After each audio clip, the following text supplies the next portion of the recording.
Canto 11, Chapter 12, Text 12. 11, 12, 12.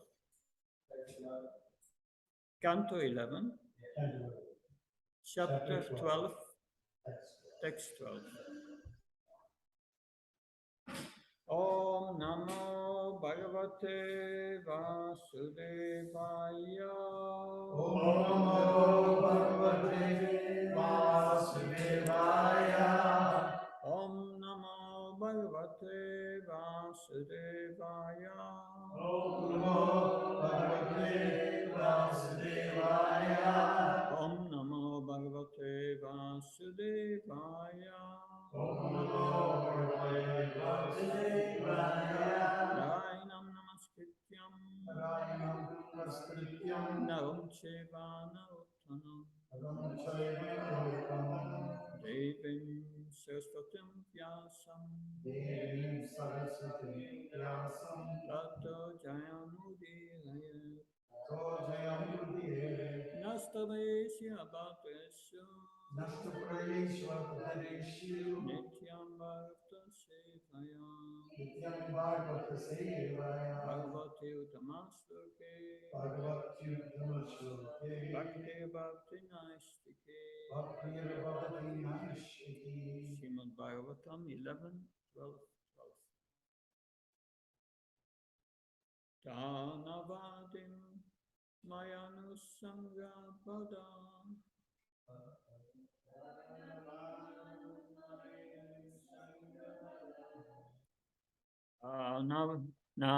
Tanavidam Mayasam. Tanavidam Mayanusanga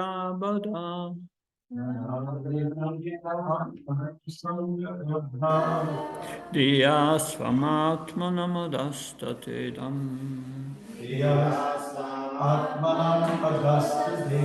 Yata samado manuyoditoye.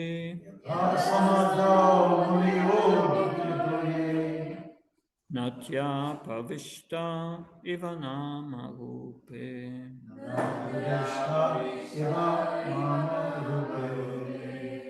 Tana vidanmai anusangabada. Diya svamatmanamadastatedam. Yata samadhamunayodbhitoye. Natya pavishta ivanamarupe. Tana vidanmai anusangabada. Diya svamatmanamadastatedam. Yata samadhamunayodbhitoye. Natya pavishta ivanamarupe.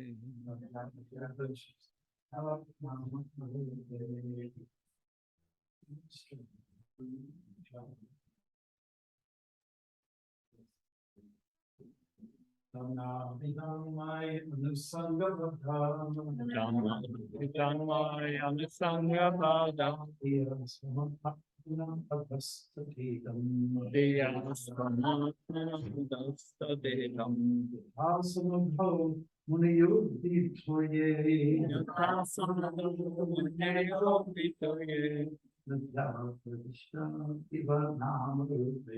Matya pavishta ivanamarupe.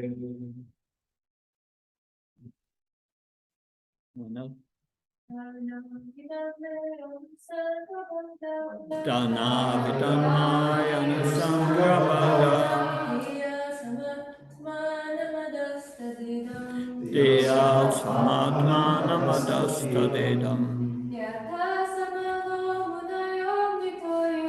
Yata samadhamunayodbhitoye. Natya pravishta ivanamarupe.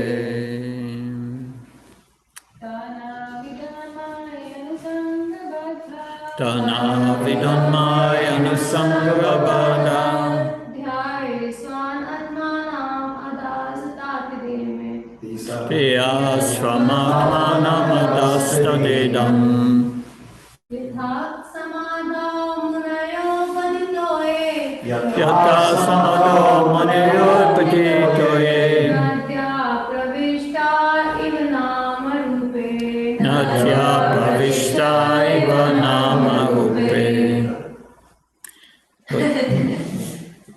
But for word translation. Taha, they, the gopis, na, not avidan, were aware of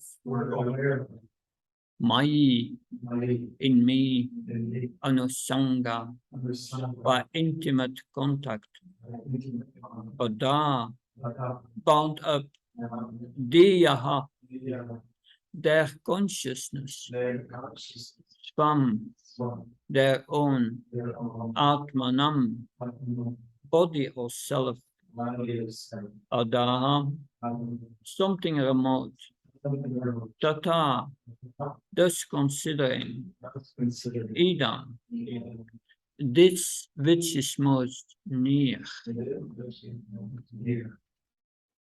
yata, just as samadho in yogi samadhi, munaya, great sages, abdi of the ocean, doye in the water, nadya, rivers of Vishta, having entered Eva, like Nama, names, Ope, and forms. Translation and purport by Abhayacharanavinda Bhaktivedanta Swami Srila Prabhupada Ki. Well, it's by Prabhupada's disciples, the 11th canto. Translation. My dear Uddhav, just as great sages in yoga trance merge into self-realization, like rivers merging into the ocean, and are thus not aware of material names and forms. Similarly, the gopis of Vrindavan were so completely attached to me with their minds that they could not think of their own bodies, or of this world, or of their future lives. Their entire consciousness was simply bound up in me. The words from Atmanamadastadeham indicate that while for ordinary persons, one's personal body is the most near and dear thing, the gopis consider their own bodies to be distant and remote, just as a yogi in samadhi trance considers ordinary things around his physical body or his physical body itself to be most remote. When Krishna played on his flute late at night, the gopis immediately forgot everything about their so-called husband and children and went to dance with Lord Krishna in the forest. These controversial points have been clearly explained in the book Krishna by His Divine Grace A.C. Bhaktivedanta Swami Prabhupada. The basic explanation is that Lord Krishna is the source of everything, and the gopis are the Lord's own potency. Thus, there is no discrepancy or immorality in the almighty personality of God's loving affairs with his own manifest potency, the gopis, who happen to be the most beautiful young girls in the creation of God. There is no illusion on the part of the gopis, for they are so attracted to Lord Krishna that they do not care to think of anything else. Since all existence is situated within the body of Lord Krishna, there is no loss for the gopis when they concentrate on the Lord. It is the nature of very deep love to exclude all objects except the beloved. However, in the material world, where we try to love a limited temporary object such as our nation, family, or personal body, our exclusion of other objects constitutes ignorance. But when our love is intensely concentrated on the Supreme Personality of Godhead, the origin of everything, such concentration cannot be considered ignorance or small-mindedness. The example of the stages in Samadhi is given here only to illustrate exclusive concentration on a single object. Otherwise, there is no comparison between the ecstatic love of the gopis and the dry meditation of the yogis, who merely try to understand that they are not their material bodies. Since the gopis had no material bodies to become detached from and were personally dancing with and embracing the absolute truth, one can never compare the exalted position of the gopis of that of mere yogis. It is stated that the bliss of impersonal Brahman cannot be compared even to an atomic fragment of the blissful ocean of love of Krishna. Intimate attachment is like a strong rope that binds the mind and heart. In material life, we are bound to that which is temporary and illusory, and therefore such binding of the heart causes great pain. However, if we bind our minds and hearts to the eternal Lord Krishna, the reservoir of all pleasure and beauty, then all our hearts will expand unlimitedly in the ocean of transcendental bliss. One should understand that the gopis were not in any way inclined toward impersonal meditation, in which one denies the reality of variegated creation. The gopis did not deny anything. They simply loved Krishna and could not think of anything else. They only rejected whatever impeded their concentration on Lord Krishna, cursing even their own eyelids, which blinked and thus removed Krishna from their sight for a split second. Srila Goswami has stated that all sincere devotees of the Lord should have the courage to remove from their life anything that impedes their progressive march back to Godhead, back home, back to Godhead. There is also a commentary of Srila Vishwanath Chakravarti Thakur. I will only read the first paragraph from it. So Vishwanath Chakravarti Thakur writes, Ujjvala Nilamani explains that when one experiences intense emotions, one forgets everything, even though one is not in a state of illusion. That is shown in this verse. Their minds were bound to constant association with me. By his amazing pastimes, Krishna stunned all the three worlds. By his constant association, he bound up the gopis with great strength. The functions of their intelligence became like desire cows for fulfilling Krishna's desires, bound up by constant association. They did not know their own bodies. In going to the rasa dance, they did not know where they were, where they had come. They were not aware of this world or the next, although they had transgressed dharma. They were like sages in samadhi. In that state, experiencing Brahman, the sages remember nothing. However, the gopis experienced me, not Brahman. Thus, the example is useful to show forgetfulness, but is not meant to show the attainment. There is a great difference between the gopis attaining prema and the sages attaining nirvana, since their feelings of possessiveness are different. Om Jnana Timirandasya Chakshunritam Vina Tasmai Shigurave Chichaitayamanovistam Stapitam Yena Bhutaleshram Rabhagatam Mayam Dadati Svapanantikam Vandeham Shiyo Shiyudapam Kamalam Shigum Vaishnavam Sam Shiyupam Jagatatam Saganaragnatam Pitam Tam Sativam Satvitam Savadutam Paritana Saitam Sri Krishna Chaitanya Devam Shri Radha Krishna Padan Sakalita Shivishakam Vitam Sa He Krishna Karuna Sindhu Dinabandha Jyatpate Gopesha Kopka Kanta Radha Kanta Namastate Tapta Kansna Kalvangi Radhe Vrindavanashri Vishavana Sutta Devi Pranamama Hari Priya Vankha Kalpa Vishra Kripas Nabevisha Patnam Pavanabhyo Vaishnavyo Namo Namo Jaya Shri Krishna Chaitanya Prabhu Nityananda Shri Advaita Gadadhar Shiva Sati Gaura Bhakta Hare Krishna, Krishna Krishna, Hare Hare, Hare Rama, Rama Rama, Hare Hare. Namo Vishnu Padaya Krishna Vistaya Bhutale Srimate Bhakti Vedanta Swami Namani.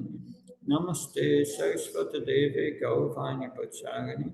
Nirvishesha Sunyavadi Paskachai Desata. First, I would like to situate this verse. I discussed these chapters with the Bhaktivedanta students, and the previous chapters, Lord Krishna discusses, because Uddhava is asking him, the symptoms of liberated and conditioned souls. It's a very interesting chapter that Lord Krishna says in this chapter that, and that's very interesting, condition of liberated, the spirit soul is never conditioned, he says, Krishna, never conditioned. Because the soul is spiritual, has nothing to do with matter.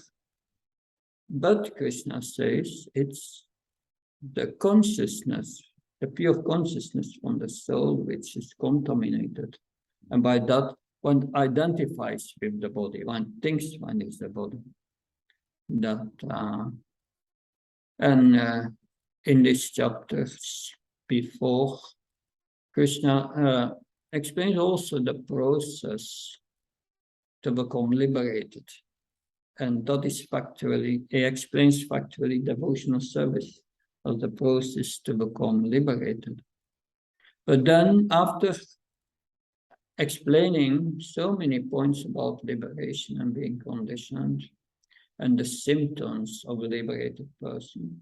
And one symptom he describes of a liberated person is a liberated person sees the body as in a dream, that like a drunken man, Krishna gives the example. A drunken man is not aware of whether he wears clothes or not. So a liberated person, he's not aware of the body. But then, of course, this chapter is called Beyond Renunciation, Beyond Liberation. And then, because when we were speaking about the Vrindavan pastimes with the Bhaktivedanta students, then we came at the last chapters of the Vrindavan pastimes, and now the students lamented, we will not hear from the gopis anymore, and Vrindavan, and that.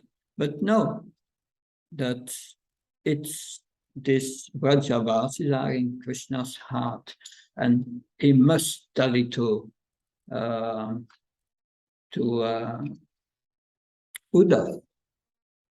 And in the beginning of this chapter, he says that, you cannot obtain me by tapasa or dhan, austerity, charity, and by study of the Vedas. It's not by means that you can bring me under control, he says.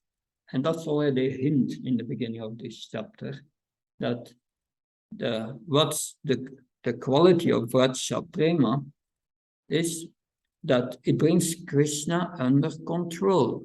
Like yesterday during the Sunday feast lecture, we heard about how Mother Yasoda controlled Krishna by her love. And that's specific for the Vrajavasis. But then Krishna starts to explain how, in general, to attain this prema, how can you attain it? And he explains, it can be attained by association by my pure devotees. And then he gives examples. And he gives the example of many examples he gives. I remember a few of that. It's in the beginning of this chapter, verse 2 or 3. There it says, yes, Prahlad Maharaj, he associated with who? Prahlad Maharaj? How did they become a devotee? Narada Muni. In what circumstances? He was in the womb, thus listening, very special. And then Bali Maharaj, Krishna says, Bali Maharaj, how did he become? With who did he associate? Bali Maharaj. Please. Vamandev, but also with Prahlad Maharaj, he was the grandson. Prahlad Maharaj, good. He got an education as a devotee, very interesting.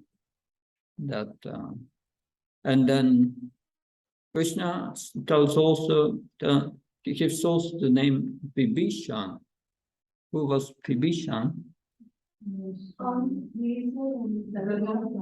Please. Ram, the brother of Ram, the pious brother of Ram. And with whom did he associate?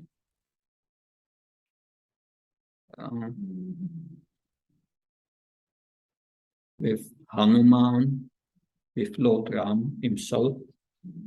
It's all by association.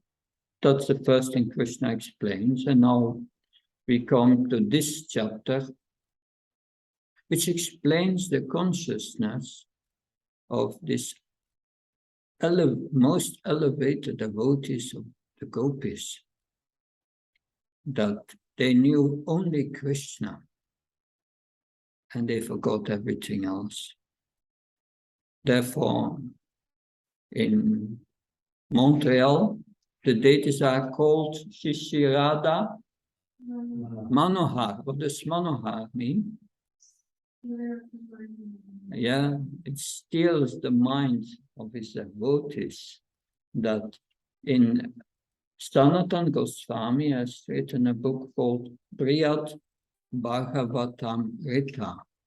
There's two stories in it.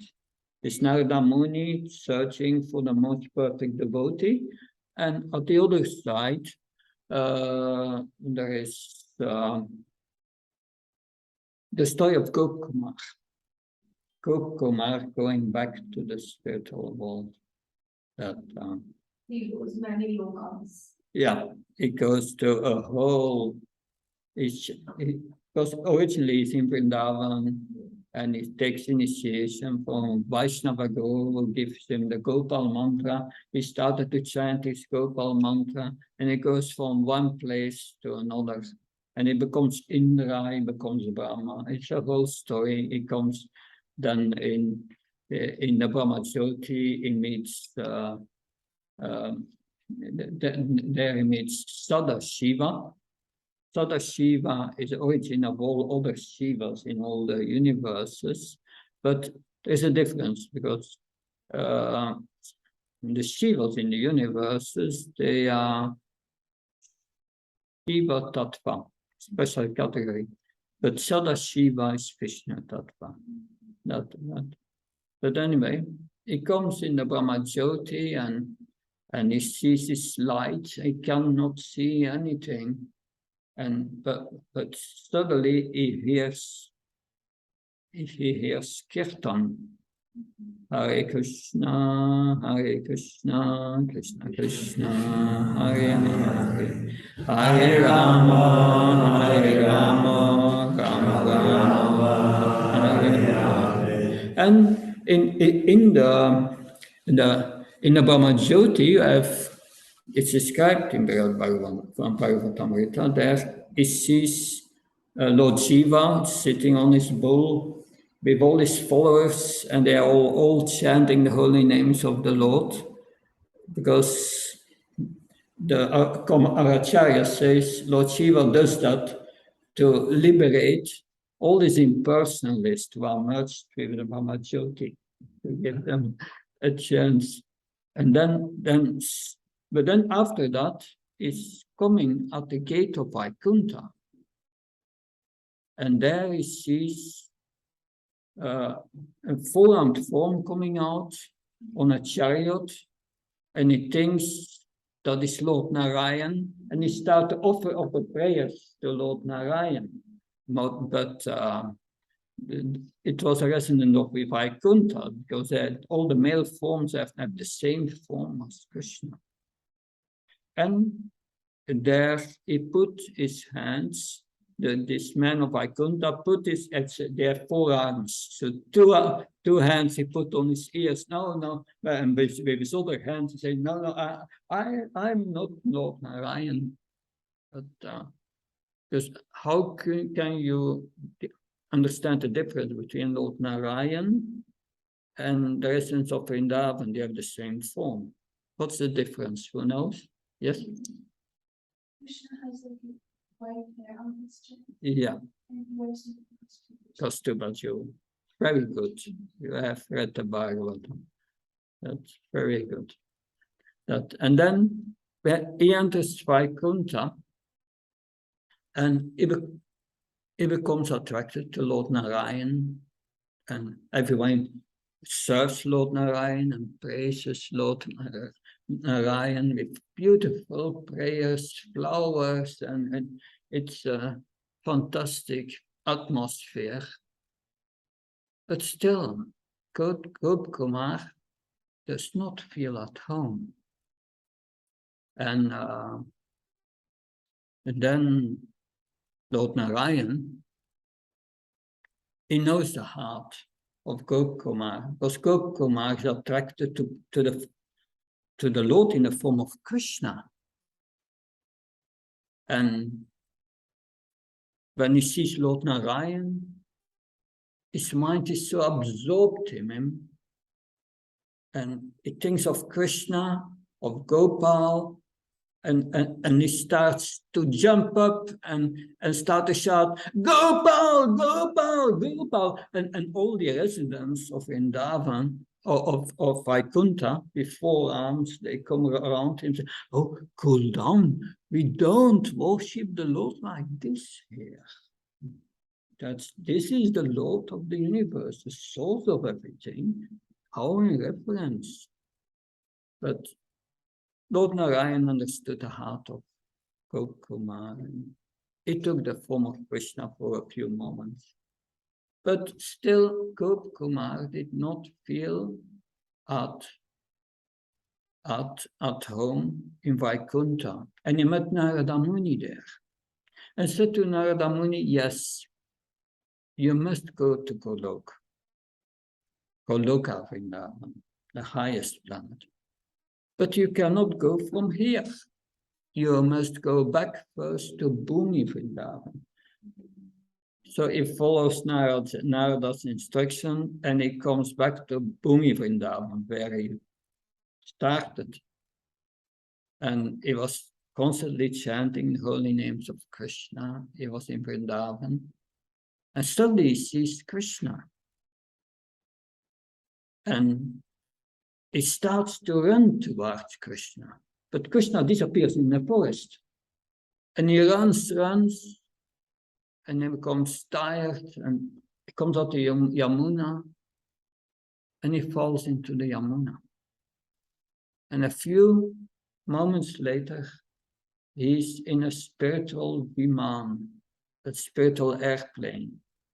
And he sees, it goes to all planets, the 14 planets of the universe where he has been before. And it goes to Brahmajyoti, it goes to Vaikuntha, and finally he arrives at Goloka Vrindavan. And when he arrives there, he sees that this atmosphere it's a flawless place, and you can feel the devotion in the air.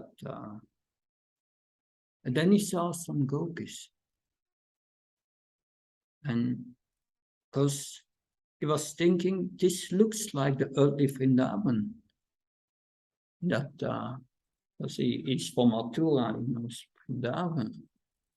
It looks like, but I want to see Krishna. I want to go to the palace of Nanda Maharaj.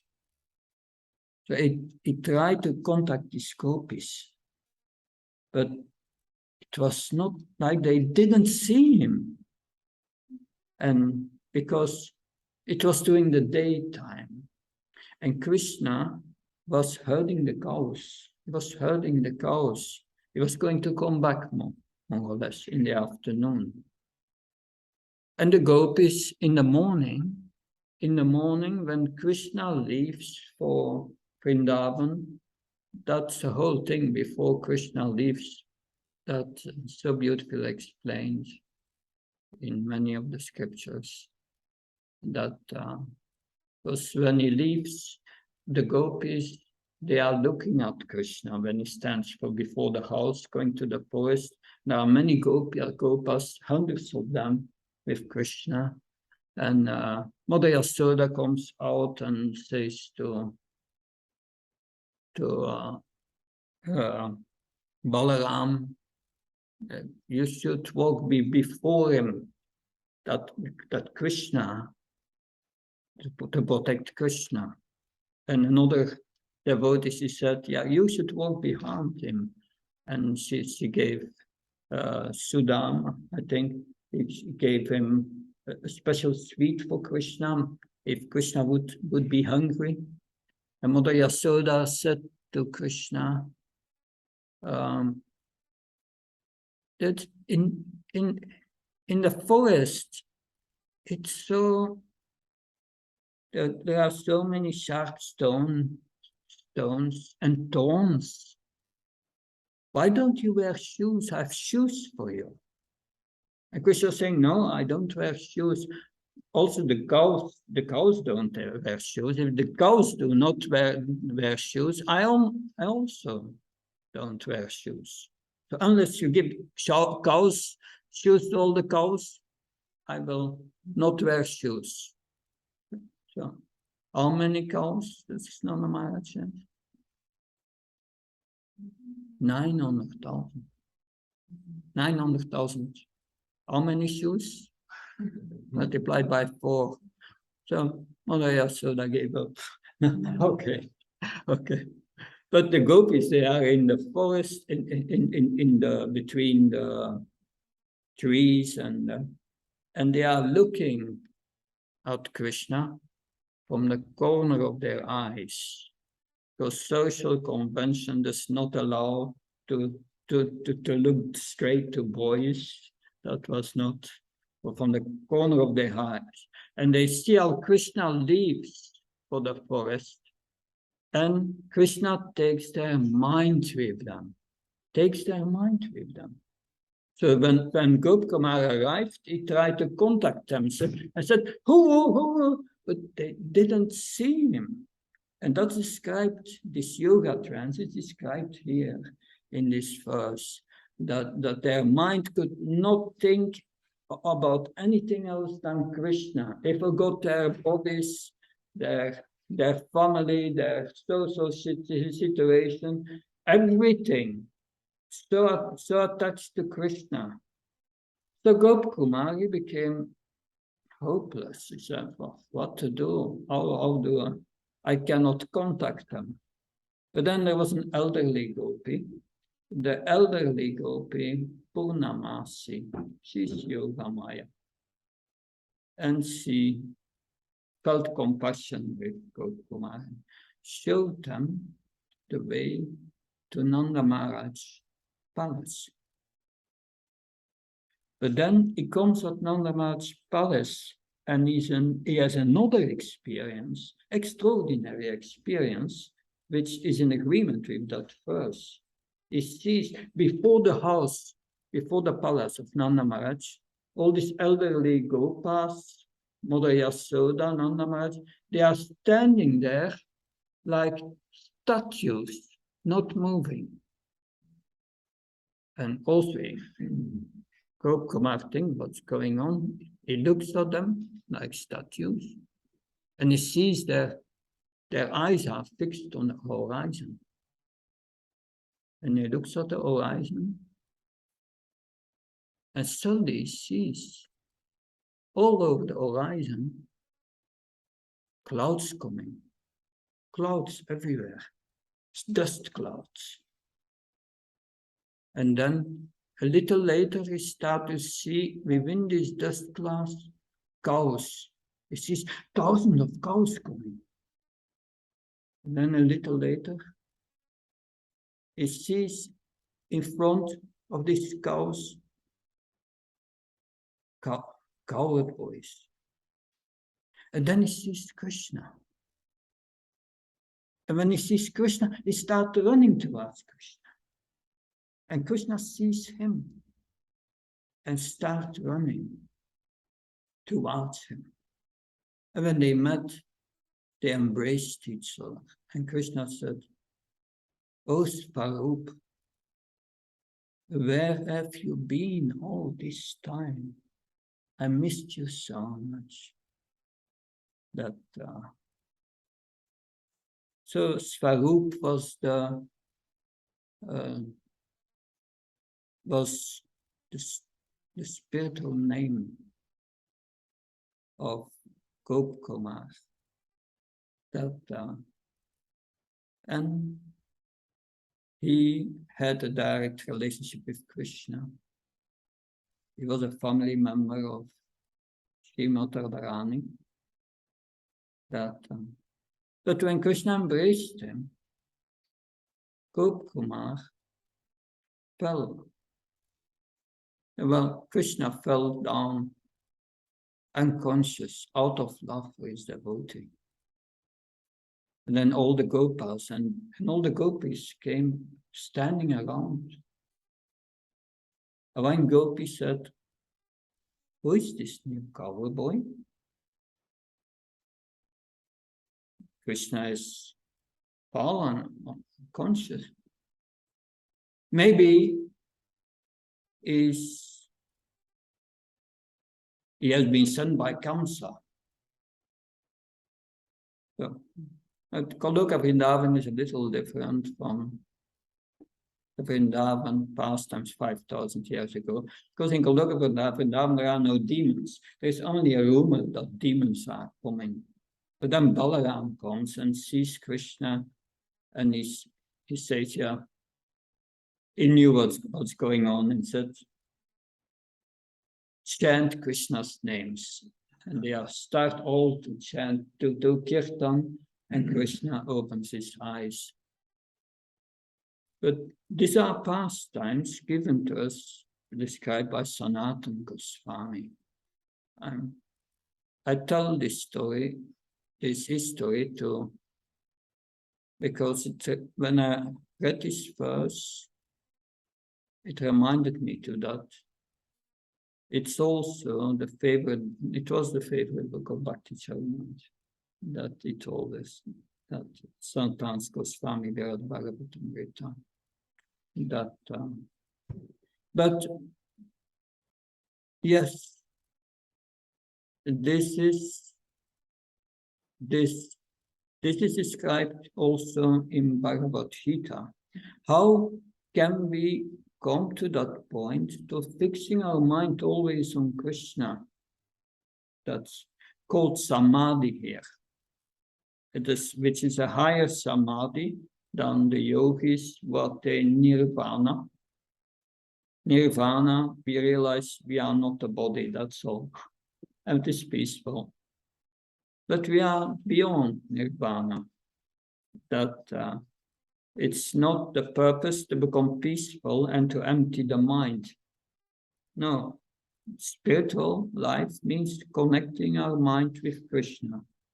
That's the first instruction in the conclusion of Bhagavad Gita. Man mana, fix my mind on me.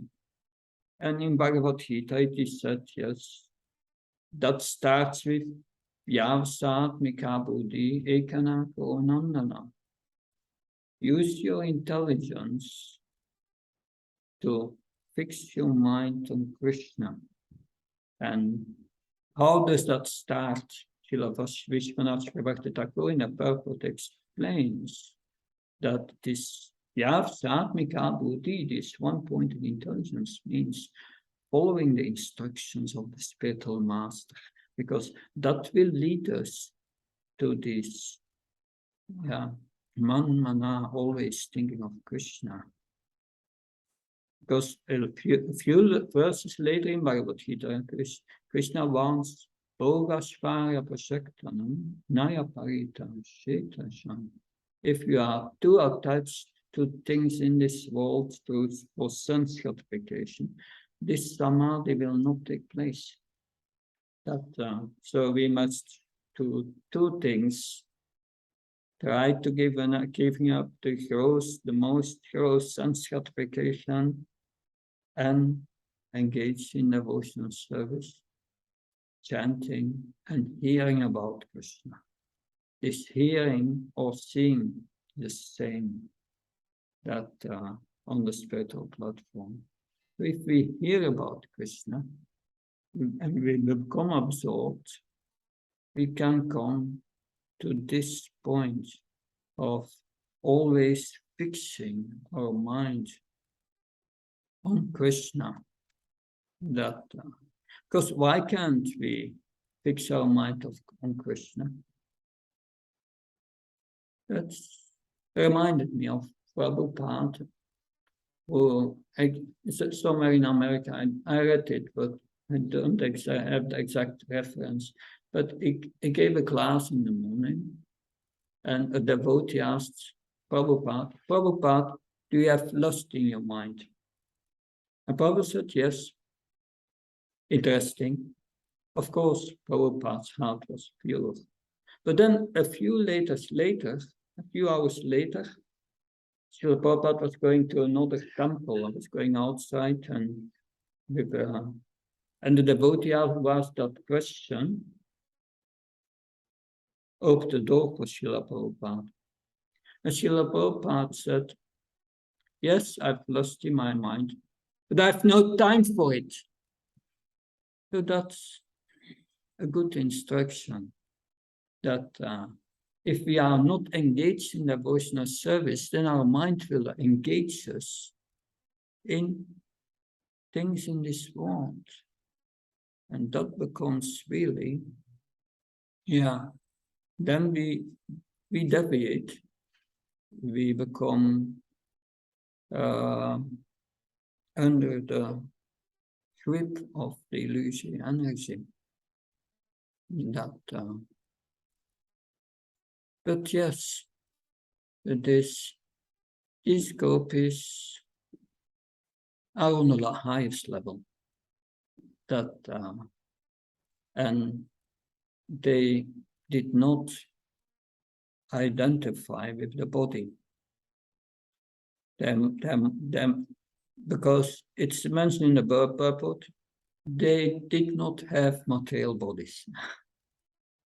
That's another thing, that they were on that higher platform.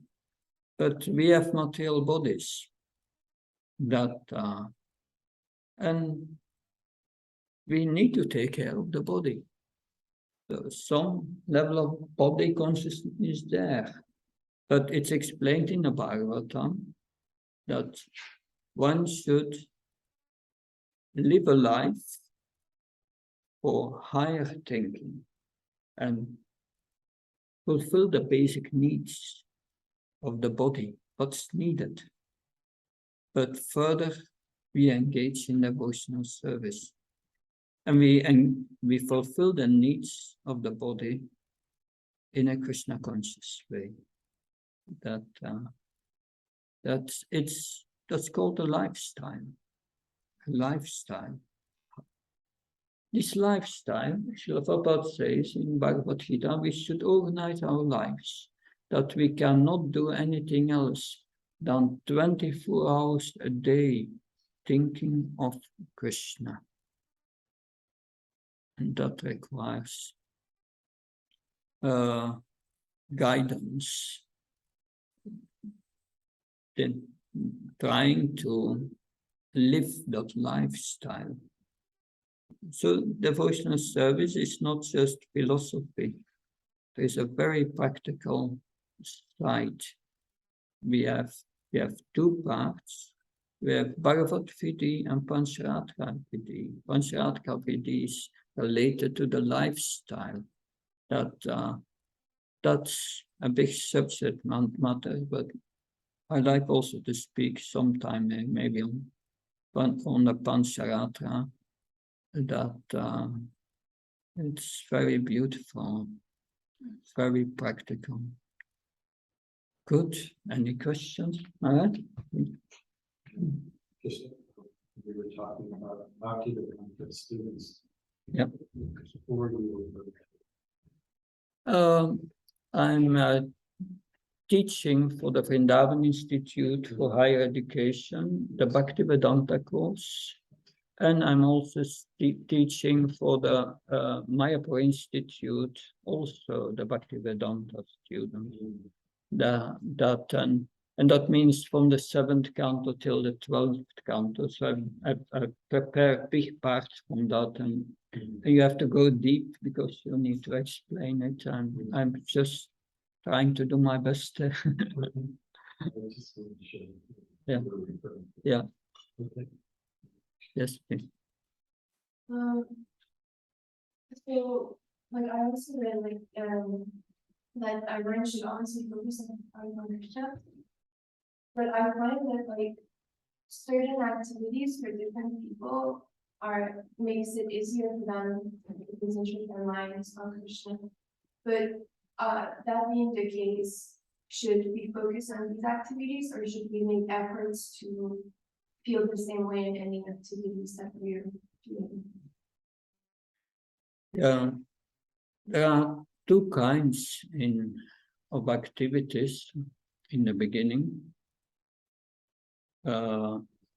At one side, we have our material nature. And we have our likes and dislikes. There are things we are good in. And it's important to engage this nature in Krishna's service.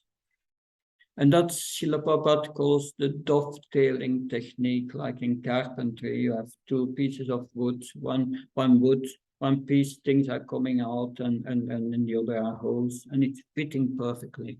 So using our nature in the service of Krishna.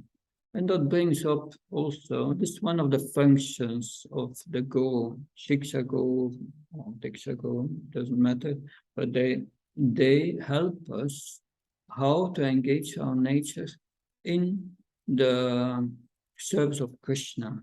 I'm just reading that beautiful book of Radharani, who was painting, and how Prabhupada instructed her to make all these paintings, and how she used her talents in Krishna's service, and it's such a blissful life. You can feel that in the book, how she felt satisfied doing that, and how it also purified her and educated her in Krishna consciousness.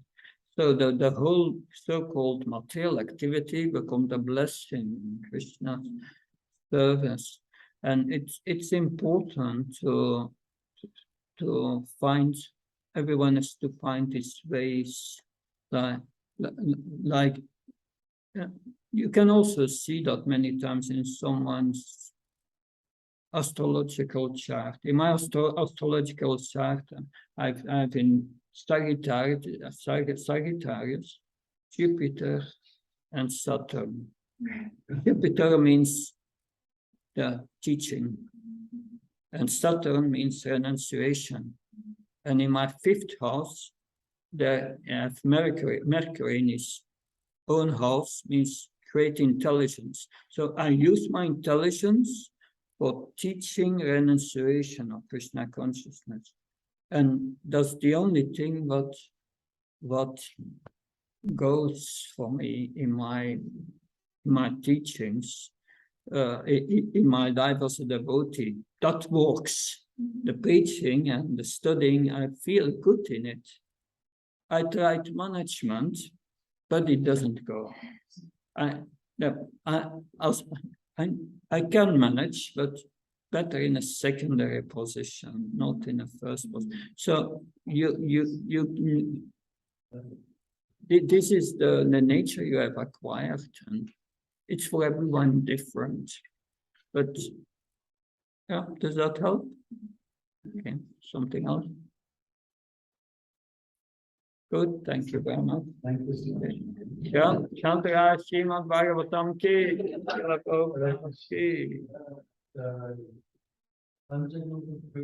Keep on.